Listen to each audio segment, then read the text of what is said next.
All right, good afternoon, everybody. Welcome.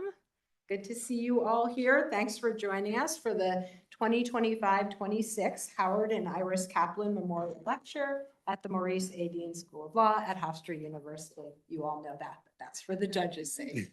The Kaplan Memorial Lecture Series honors the memory of Howard Kaplan, a prominent attorney whose legal career was characterized by devotion to the highest standards of the profession, and his wife, Iris Kaplan, an enthusiastic supporter of the lecture series. Anthony Kaplan, are you here? Okay, I thought that might be you. We haven't had the chance to meet yet, but we will. Hofstra Law, class of 1982, initiated this series to honor his parents with support from the Max and Victoria Dreyfus Foundation, and we're really happy to have you with us here today, and grateful for your words.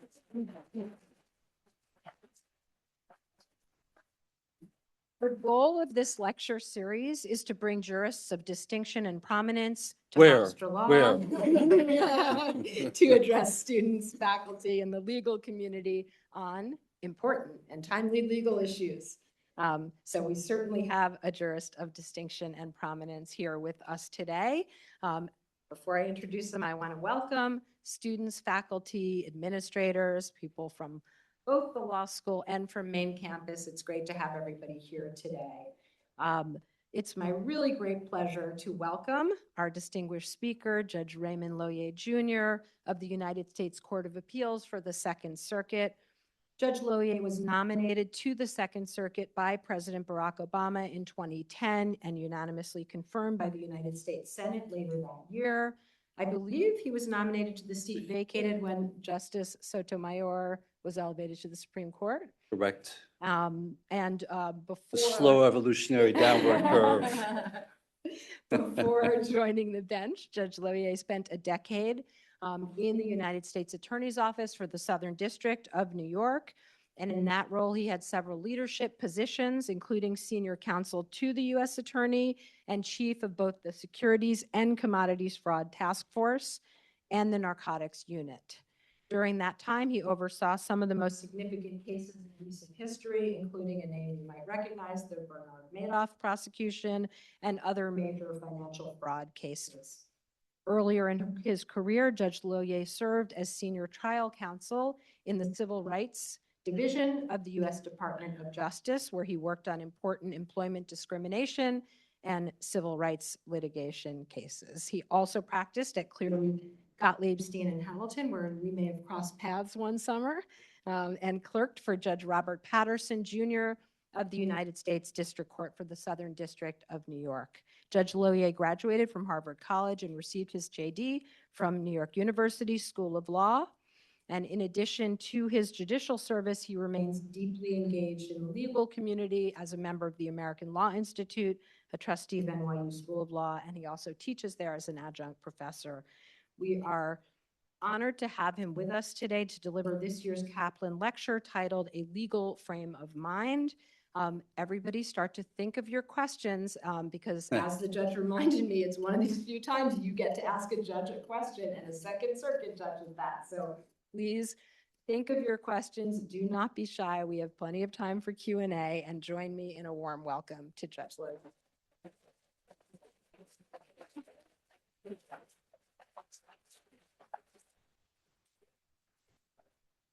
So it is a very great privilege to deliver the Kaplan lecture. And thank you, Mr. Kaplan, for establishing this lecture on behalf of your parents and in honor of them. It's also a privilege for me to be here at Hofstra Law School, especially on the 250th anniversary of the Declaration of Independence.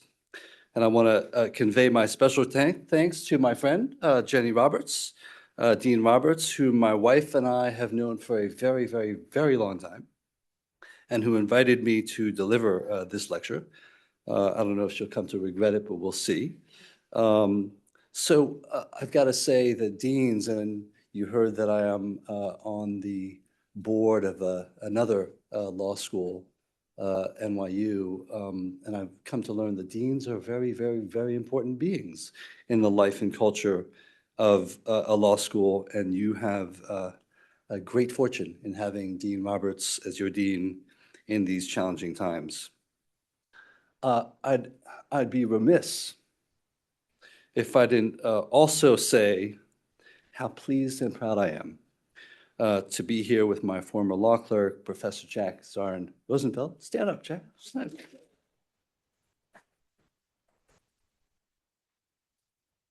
For those of you who've taken class with him or otherwise interacted with him, you know what I know, which is that he is brilliant, truly thoughtful, and very kind.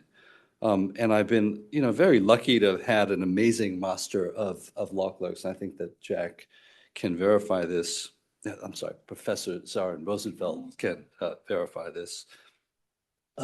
My law clerks are so good, in fact, that not even, I'm pretty sure that this is right, and I'm sure that other people think that this is right, not even Judge Lohier could be Judge Lohier's law clerk right now.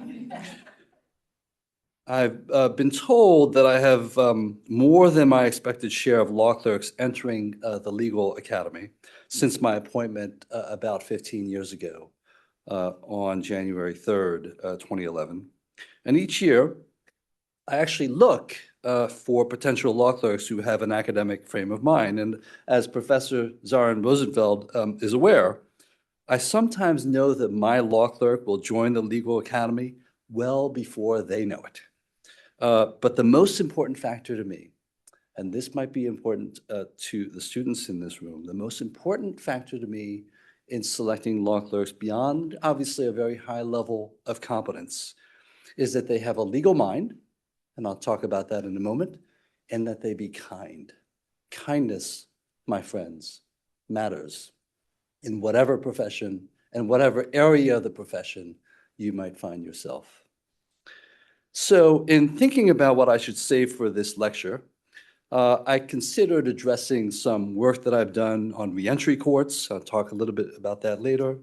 I also thought I might speak about an important study and report on preventable deaths in police custody and in jails and prisons that I co-chaired on behalf of the National Academy of Sciences recently. Another possible topic was the federal judiciary's supervision and funding of the National Federal Defender Services Program, which I got to know up close and personal as the chair of the Judicial Conference Committee on Defender Services. But instead, I settled on an impossibly broad and difficult topic. What does it mean to have a legal mind, and what do we mean by law or doing law or the rule of law? Small little topic. Regardless of your point of view on specific law-related issues, I would be willing to bet that the rule of law, as we now understand it, is very, very, very much on your minds these days. And let's be frank, it's on the minds of many of us. Questions and anxieties about the rule of law and what the rule of law is and isn't may explain that there was a 16% surge in law school applications nationwide this year, from 420,969 applications at the end of February of last year to 488,279 applications as of the end of February this year. So a substantial increase over the course of just 1 year in law school applications. And also, just to be clear, a substantial increase in the number of applicants who are applying to law school. Why is that? And that's part of why I'm trying to suss out what is it that people are trying to get out of their legal education and their training as lawyers. Over 60 years ago, one of my predecessors on the Second Circuit and a true giant of the federal bench, you may have heard of him, Henry Friendly, spoke about the law to new students at another prominent law school in the Midwest. Now, it turns out that Judge Friendly, if you read his biography and hear from people who knew him, was not so friendly. But he did have some friendly words of wisdom and advice for the law students in his audience. These are words that I'm happy to share with you all today. He told the students that their efforts in law school, quote, would be primarily directed not at learning law, but at acquiring a legal mind, more accurately, at making your minds legal. So what does it mean to have or to acquire a legal mind? Well, Judge Friendly's answer to that question was, I think, actually very good. The legal mind, he said, is an inquiring mind. It does not accept, it asks. Its favorite word is why. It is analytical. It picks a problem apart so that the components can be seen and judged. It is selective. It rejects characteristics that are not significant and focuses on those that are. And he ended by describing the legal mind as a classifying mind. It finds significant differences between cases that superficially seem similar and significant similarities between cases that at first seem different.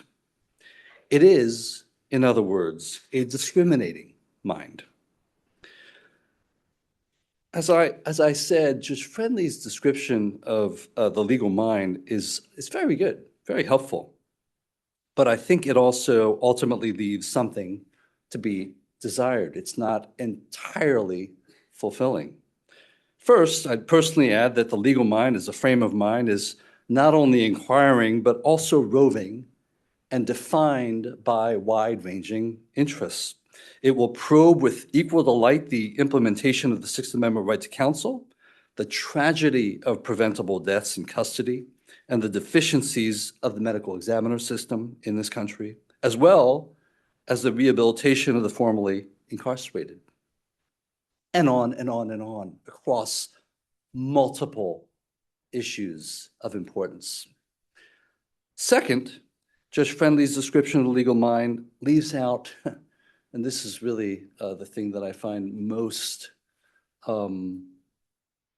unfortunate and missing about his definition. It leaves out any reference to justice, either procedural or substantive. Yet a central feature of a genuine legal mind is its attraction to justice, its ability to detect injustice, however carefully hidden that injustice might be, and its capacity to distinguish just laws from unjust laws, both in specific circumstances and generally speaking. The well-trained mind, in other words, in my view, is or ought to be defined by its ability to separate legality that is grounded in justice and the rule of law on the one hand from rules founded on little more than social, political, or economic power, efficiency, and a utilitarian calculus on the other hand. It encompasses more than just thinking like a lawyer for purposes of whatever the legal analysis might be. And instead, it should be preoccupied, at least more or less preoccupied, with principles of justice, equality, and human dignity. And that will be the theme for my lecture. Now, every member of the Bar of New York, and for those of you, raise your hands, who's a third year? All right. You're about to take the Bar of New York at some point, I think. Every member of the Bar of New York is required to take an oath of office that promises, in effect, to, quote, support and improve our law and government. So what do we mean? And what does that mean by our law? And what does it mean to improve it? And how might a legal education and training in law help answer those questions, assuming those are even remotely close to the questions that attract people to the legal profession in the first place? I took a lot of legal philosophy classes in law school, so you'll forgive me if I hearken back to a great legal philosopher, H.L.A. Hart. Professor Hart once noted that the very fact that lawyers as a profession regularly grapple with these kinds of questions makes us truly unique. As he put it, few questions concerning human society have been asked with such persistence and answered by serious thinkers in so many diverse, strange, and even paradoxical ways as the question, what is law? Chemists don't spend such much time asking, what is chemistry? And doctors don't typically ask, what is medicine? They simply go about their business, studying and doing chemistry and business and medicine without asking these sorts of self-reflective meta questions. So our profession rightly obsesses over the answer to basic questions like, what is law? Because the answer or answers carry profound meaning and implications for society in a way that I think other professions do not. And answers or questions in other professions do not. To even begin to answer these questions like, what is law? What is a rule of law? Allow me to just go back in time a bit. So ancient texts largely conceived of law as a body of laws, rules, or principles that were divinely inspired and transmitted from some otherworldly source. A close reading of these texts shows that many of the laws that they list or mention were in fact entirely practical and specific and intended to apply to day-to-day activities and to mediate human relationships. To the extent they survive today in some modern form, they do so, at least in my view, because they're rooted in notions of justice. Take the famous code of King Hammurabi of Babylon. Does anybody remember Hammurabi's code? Okay, there are some people who are shaking their heads yes. So at 3,500 years old, it's one of the earliest known legal codes in the world.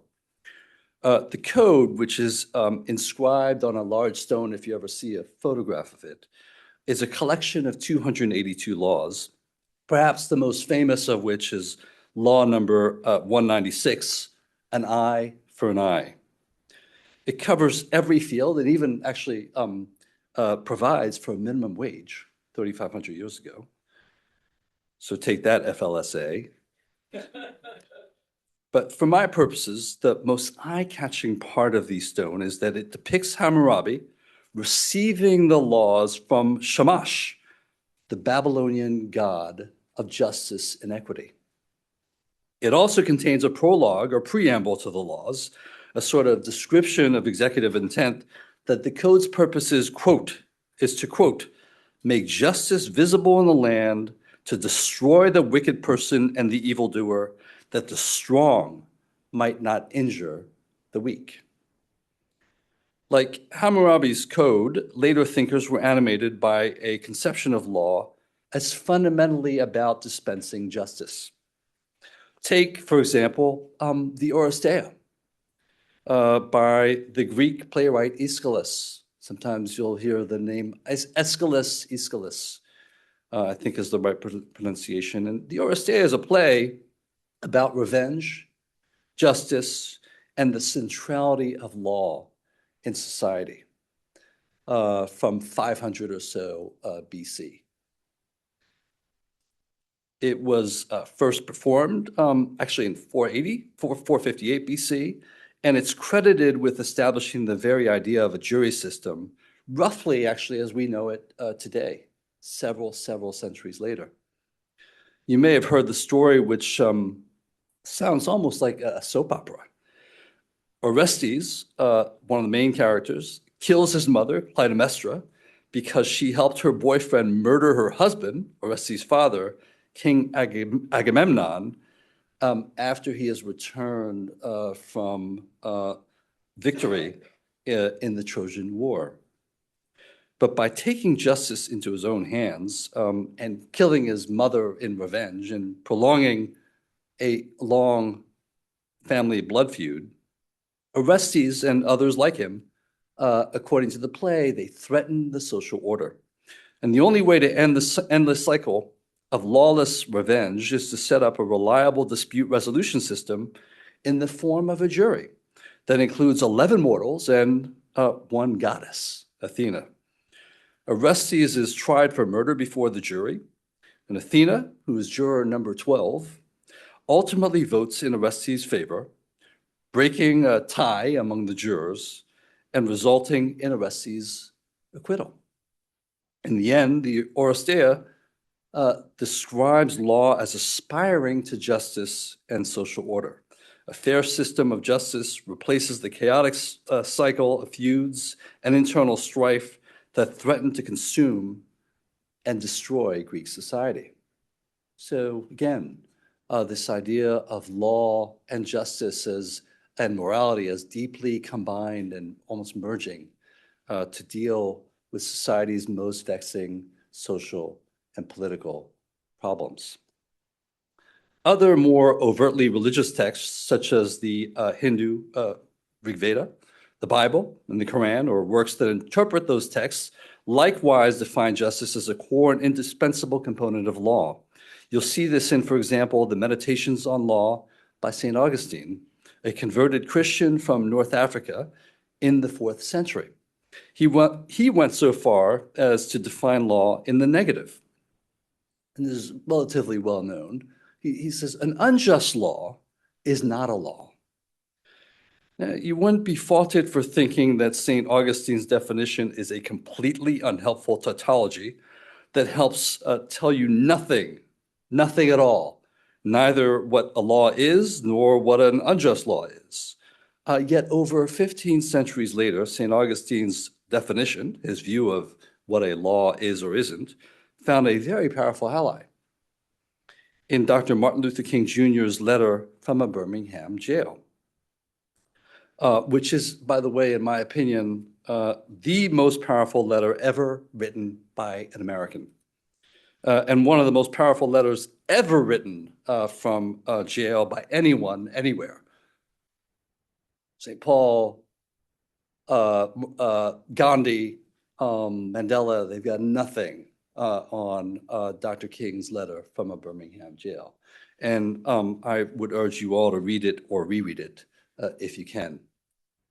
So Dr. King wrote the letter in April 1963, just a few months before delivering the great I Have a Dream speech during the March on Washington. And he scribbles this letter in longhand on several, from jail, on several scraps of paper or sandwich paper that were then smuggled out of his jail cell in Birmingham, Alabama, where he was imprisoned because of his participation in nonviolent demonstrations against racial segregation. And the bits of writing on these sandwich paper scraps were then typed up and later refined. And in its final version, the letter was Dr. King's response essentially to a public statement of concern and caution that had been issued by 8 white religious leaders of the South, arguably very well-meaning clergymen, who implored him to slow down the civil rights movement and the march for racial equality, even though they acknowledged that that movement had justice on its side. And the letter describes, in response to these clergymen imploring him to slow down, Martin, it describes his conception of a just law. Now, let me just quote it because I can't say it or describe it any better than what the way he put it. So Dr. King says, one may well ask, how can you advocate breaking some laws and obeying others? The answer lies in the fact that there are 2 types of laws, just and unjust. I would be the first to advocate obeying just laws. One has not only a legal but a moral responsibility to obey just laws. I would agree with St. Augustine, he said, that an unjust law is no law at all. And he says, so one has a moral responsibility to disobey unjust laws. Then Dr. King, a theologian and activist with no known legal training, displayed a decidedly legal frame of mind to distinguish between just and unjust laws. Any law, he said, that uplifts human personality is just. Any law that degrades human personality is unjust. And under that very simple definition, he concluded, quote, all segregation statutes are unjust because segregation distorts the soul and damages the human personality. It gives the segregator a false sense of superiority and the segregated a false sense of inferiority, and ends up relegating persons to the status of things. Whether an unjust law is no law at all, even if it's validly enacted, is a very difficult subject that I'm going to mention in a moment. But I'll say for now that this country, I think quite in a great way, has long valued the notion of open civil disobedience to unjust laws.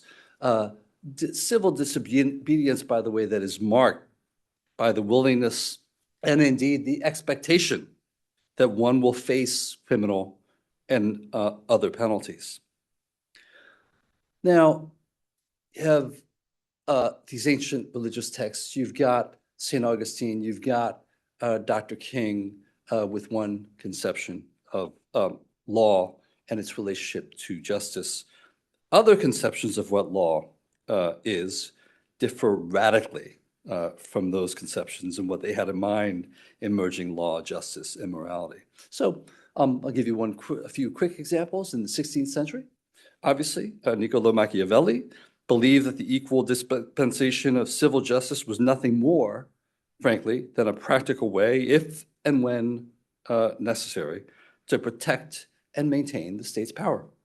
Easy. In the 17th century, another political theorist, Thomas Hobbes, who you may have heard of, and who's probably best known for describing life as solitary, poor, nasty, brutish, and short. Hobbes characteristically defined law in very nasty and brutish terms. Law, he said, is the word of him that by right hath command over others. In other words, he thought, law is the order of the sovereign. If I am rightfully your sovereign, if I command you, if I am the state, then I supply the law. It doesn't really matter. It doesn't matter at all if the law is just or unjust, justified or not. And it certainly doesn't matter what you and others think of the law or that you don't like the law that I am dispensing. Your only duty is to accept it. So this extremely depressing concept of law as divorced from justice and premised entirely on power thankfully went out of vogue after the Enlightenment and American Revolutionary periods, which ushered an ideological or ideal, if not an actual return, to a merger of law and justice. For example, the very first line of our American Constitution is, quote, "We the people of the United States, in order to form a more perfect union, comma, establish justice, comma, and so on." Tragically, the line of thinking that law has nothing to do with justice, the Hobbesian and Machiavellian line, resurfaced at various times since then in the 19th and 20th centuries and appears, and I say this with caution, to have regained some currency today in the world, so that whether legality can be severed from a striving for justice and decency, or whether law is instead simply a manifestation of force or power at virtually all costs by one group over another, that seems to be back in some genuine dispute here. When I say here, I mean the world. Now, there's obviously a middle ground, a middle road between Hobbes on the one hand and St. Augustine and Dr. Martin Luther King Jr. on the other.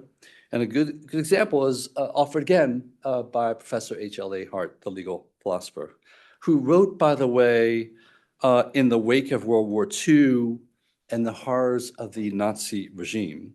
And Hart disagreed with this Hobbesian conception of law as devoid of justice or morality and as nothing other than orders backed by threats of force. But he also rejected the view that unjust laws necessarily could not be valid laws. And while Professor Hart distinguished law from morality, he also acknowledged the many connections between law and morality. He recognized, as I do, that Laws that are validly enacted as a result of recognized constitutionally legitimate processes are still laws in some sense of that word, even when they're unjust or immoral. Immoral or unjust laws, in other words, can at the same time be legally valid. So you could have a set of private laws and public laws that are enacted, duly enacted. In one sense, they're valid. So that a defendant prosecuted for adhering, this is Professor Hart's view, so that a defendant prosecuted for adhering to and acting based on an unjust but validly enacted law may have a valid legal defense or be entitled to some form of immunity. And more recently, legal philosophers like Jeremy Waldron, probably the best legal philosopher in the world right now, have explained, unless there's a legal philosopher in this room, legal philosophers like Jeremy Waldron have explained that law aspires to justice, but it represents the aspiration to justice of a community, of people who may, as a community, persistently disagree about what laws to enact in order to tackle problems of common concern. So this ageless debate about the meaning of law and its relationship to justice isn't a theoretical debate confined to the ivory tower. Where we land in that debate, where each of us individually and where all of us collectively as a profession land in that debate, tells us a lot about the scope and nature of our work as lawyers and judges. Some may think that the sole role of judges is simply to determine what the law is by resorting to agreed upon methods of either interpreting constitutional provisions or positive law in order to identify constitutional or legislative intent and so on, or that we review precedent to decide or approximate the answer to common law problems. And if, by the way, if that's what you think, just to be clear, you're not in bad company. When Judge Learned Hand, one of my predecessors on the Second Circuit, exhorted him to, quote, do justice right after they'd had a lunch, Justice Oliver Wendell Holmes exploded. That is not my job, he said. My job is to play the game according to the rules. So you're in the company of Justice Holmes, pretty good. And if you believe that, by the way, sort of along the lines of Justice Holmes, that that's the role of judges, then you're also likely to believe that lawyers merely argue or counsel clients about what the law is and what it's not, what it permits and what it forbids, the risks it raises and the possibilities and openings it presents and so on. Okay. Now, probably won't surprise you, given what you've already heard from me, to learn that I disagree with that understanding of doing law and of what law is. To me, that understanding offers, and forgive me if you were someone who agreed with Oliver Wendell Holmes, but that understanding offers only the cheapest valuation of the legal mind and accepts only the most crabbed and anemic role for judges and lawyers in our democratic society. If you subscribe to that understanding, if you really believe that that's what judges and lawyers do or ought to confine themselves to doing, then, my friends, artificial intelligence is going to eat your lunch one day very soon. But if you believe, as I do, that in addition to the other characteristics that Judge Friendly identified, a legal mind is marked by the trained ability to understand what justice requires and the trained ability to pursue justice, then you'll agree that such a mind exists to do a lot more than spit out legal conclusions and advice. If you also believe, as I do, that a principal purpose of our federal Constitution is to create an enduring democracy of equal citizens that can and must always be improved to make a more perfect union, then you'll also agree with me that the legal mind, compelled by our oath, and the oaths that you students will take sometime soon to support the Constitution and laws of the United States, that the legal mind, compelled by that oath, will not be satisfied with simply determining what the law is in particular cases but will be keen to invest the time and effort it takes to improve the state of our laws, our government, and our democracy. So at its best, the legal mind sets itself to the highest ideals of our profession. It strives to further the project of democracy, widen access to justice, promote equality, protect human dignity and personality, and to improve lives. That, to me, is an essential element of the legal mind that you've either been trained to have or that you're being trained to have in this law school. So in preparing for this lecture, I peeked at Hofstra Law School's website. It starts with the following. The Maureen A. Dean School of Law at Hofstra University prepares passionate students to have an impact in the legal community and beyond.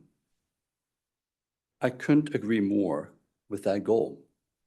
Passion and impact are the double helixes of any real great law school's DNA.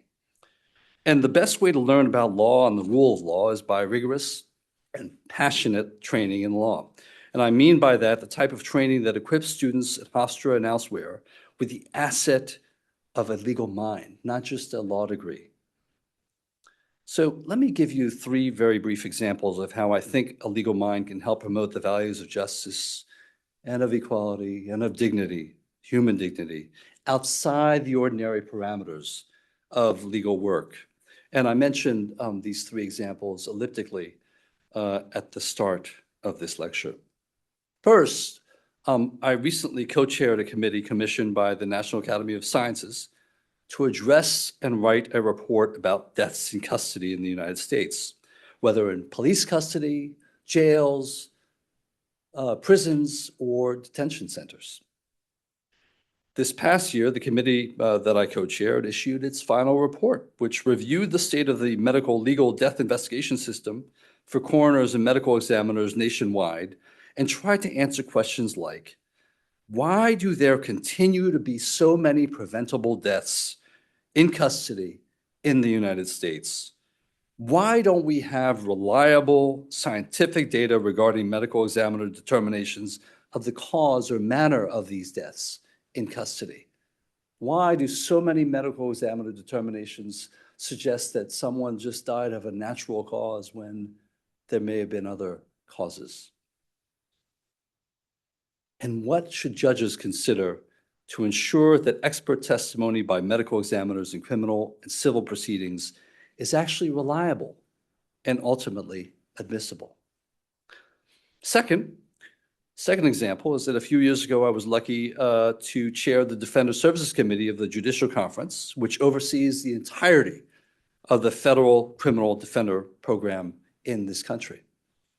The program was created in the wake of Gideon v. Wainwright, which is, as I hope you all know, established the Sixth Amendment right to counsel in criminal proceedings in the United States. And today, and most people do not know this, today 90% of all federal criminal defendants in this country are unable to afford an attorney to represent them. So the budget associated with the Defender Services Program in this country at the federal level is roughly 17 to 18% of the entire budget of the federal judiciary. The Defender Services Program ensures that these defendants get counsel free of charge under the Criminal Justice Act. And very few people realize, however, that most federal defender offices and every Criminal Justice Act attorney in this country are overseen and paid by the federal judiciary. The same judiciary that then also plays a critical role in deciding the fates of their clients. In addition, a large number of other lawyers devote countless, and I really do mean countless hours, not to direct representation of defendants, but to ensuring that the Defender Program and public defender offices around the country are adequately funded and have the resources to match those of federal prosecutors, as I formerly was, and to also ensure that the Criminal Justice Act attorneys are fairly compensated, timely paid, and adequately trained.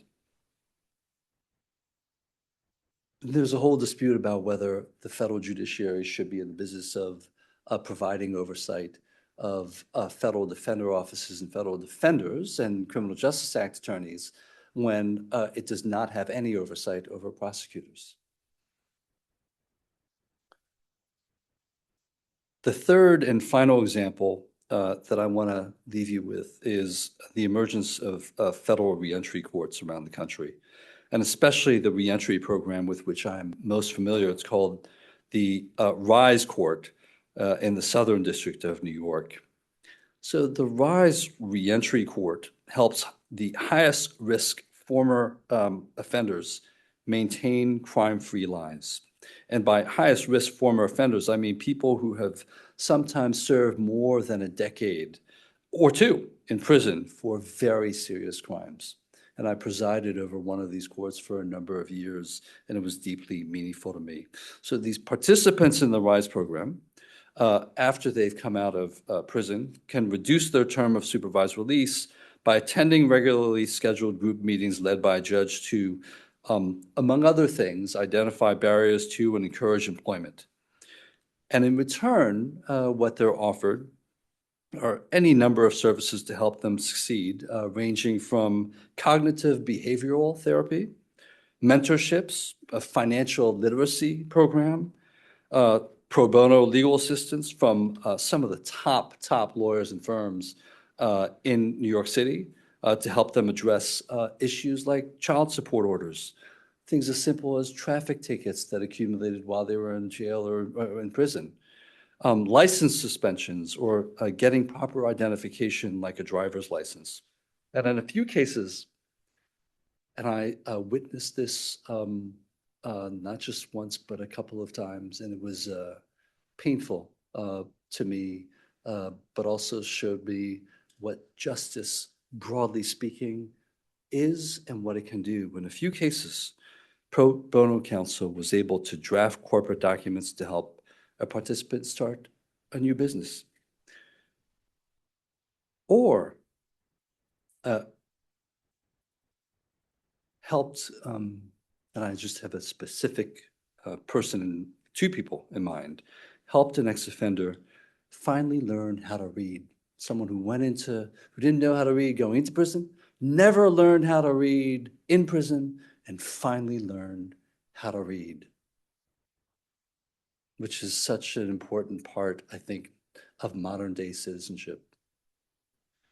And when a participant successfully completes the program, and roughly about a third to a half do, it's not 100%, not even by a long shot, but when they complete the program, probation officers with the probation department will recommend that their sentencing judge reduce or eliminate their term of supervised release.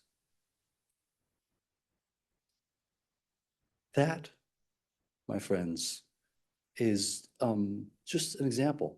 I've given you 3 examples.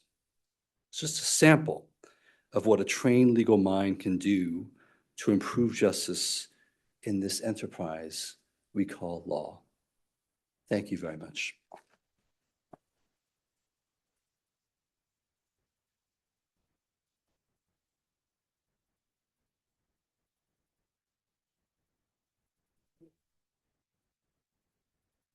Right. We have a few minutes for Q&A. Uh-oh. Maybe. All right, I'm going to use this. So if people are burning with questions, you can raise your hand and we'll come around. I have a million questions, but I'd rather you ask the questions. But I can certainly get us started.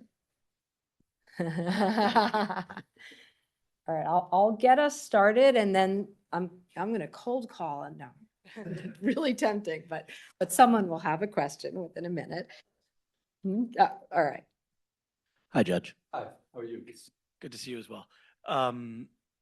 So when you talked at the top about the rule of law, one of the things that concerns me most is what appears to be a deterioration of balance of power. But Yes. And do you think that after the dust clears, whatever this period is, that the Constitution needs amendment, or do you think it can be reestablished three independent branches, even with the current. Yeah, that's an excellent question. Is this being recorded? Okay, I'll answer it anyway. Amendments, when you go down the path, as you know, of a constitutional amendment, you open up, in the context of a constitutional convention, a whole hornet's nest. And you may think that it's going to result with a particular rabbit, and it may be a very different than what you would hope for. So people need to be very careful. But I have said the following, that in many ways, regardless of your point of view about what's going on right now specifically, this is a time where the American people are having a civics lesson, however painful it might be for many, many people. I also think, by the way, it's not a constitutional amendment issue or constitutional convention, but I do think it's valuable to begin to think about Federalist Papers 2.0, to think about a total reimagining of our constitutional structure, knowing what we know over the last 250 years, and particularly since the Constitution. We've given, and I'm not speaking out of turn or saying anything different from what Justice Kavanaugh apparently said yesterday down in Washington, D.C. Congress always believed, the founders certainly believed, and the refounders of the Reconstruction era believed that Article I was going to be the predominant, most powerful branch. So Congress would be the most powerful branch.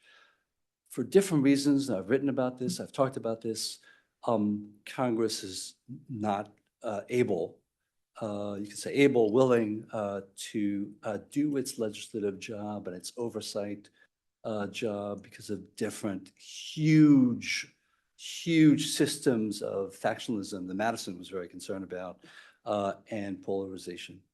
But we, I think, need to sort of reimagine, why three branches? I mean, I'm just speaking broadly. Why not put all of the buckets, certain buckets, into a fourth branch? And think about that. One bucket might be higher education, so that it's not, given the importance of higher education to the progress of this country, socioeconomic and political and otherwise cultural, why not put it in a bucket where it's not subject to congressional or executive or even judicial control? But what that looks like, I don't know. But I think that brilliant minds need to get together and maybe start to think about or rethink in a big way, in the way that the founders thought, or certainly the writers of the Federalist Papers thought they needed to think. I don't know if that answers your question. It's fair, okay, he says. Yes. I have a question. I'm sorry, I just called on someone. You open your speech by saying that sometimes and sometimes it becomes procedural. Yes. And I'm curious, especially as an appellate judge, how do you reconcile the tension where you might agree that a party has lack of standing or lacks subject matter jurisdiction, and so that might be due to justice court system. Yes. But that necessarily means a plaintiff who might have been seriously wrong is not allowed to bring their case.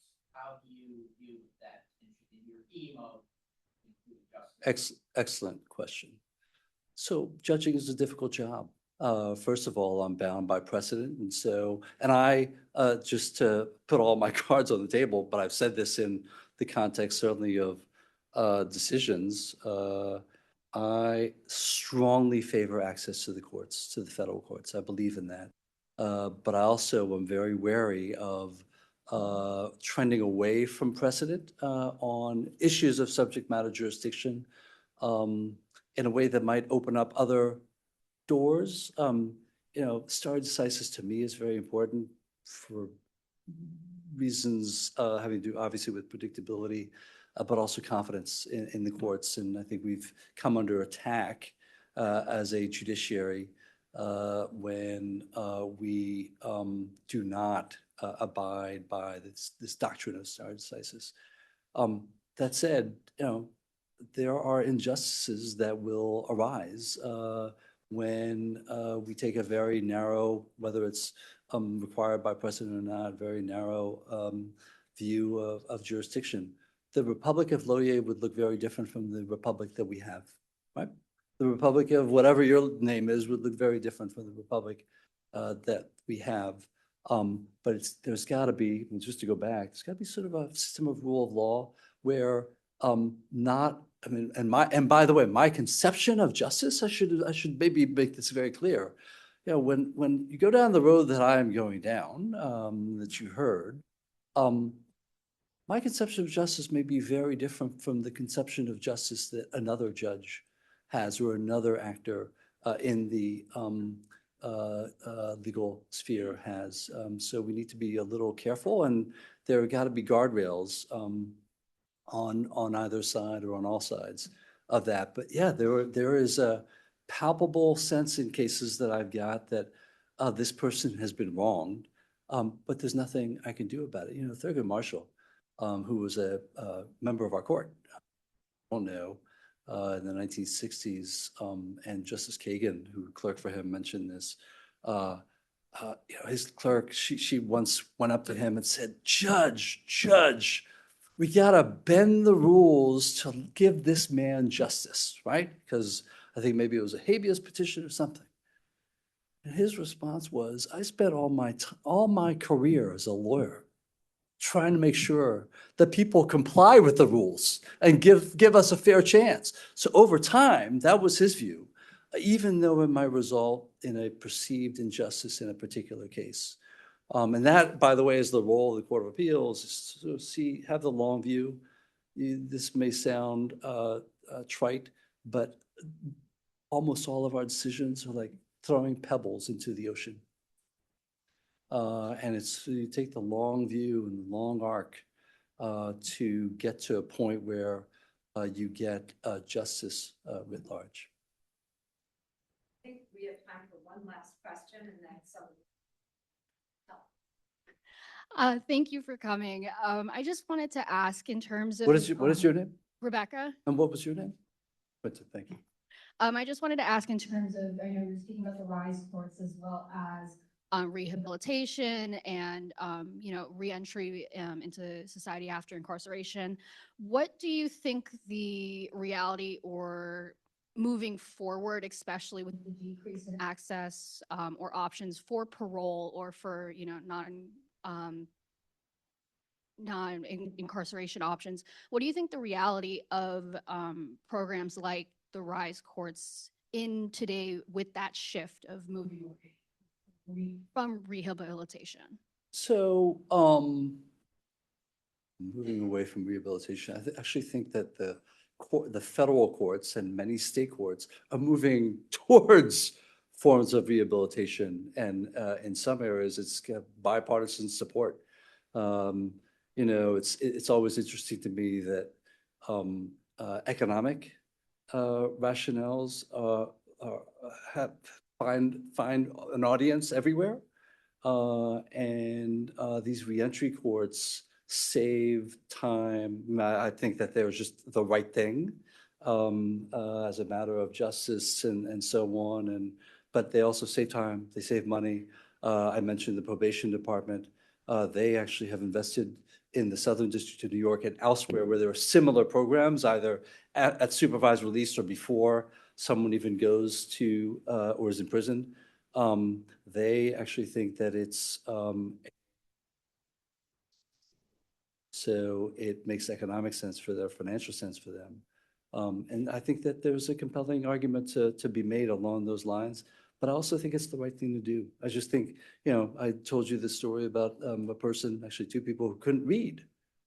And I will say one thing, this is a terrible thing. So I just talk to you about the trained legal mind. I had these recurring meetings with these participants, including this one person. And it took me about a month and a half or 2 months to figure out that he couldn't read. And I had exhibited some frustration with him at some point. And then I asked a simple question, but it didn't come from the right place. I said, can't you read? And the answer was, no, I can't. And that started an entirely new conversation. And it made me completely reconceive of what I was doing and what this participant was doing.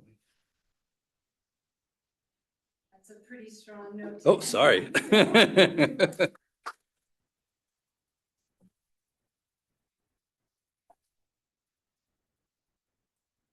Thank you very much.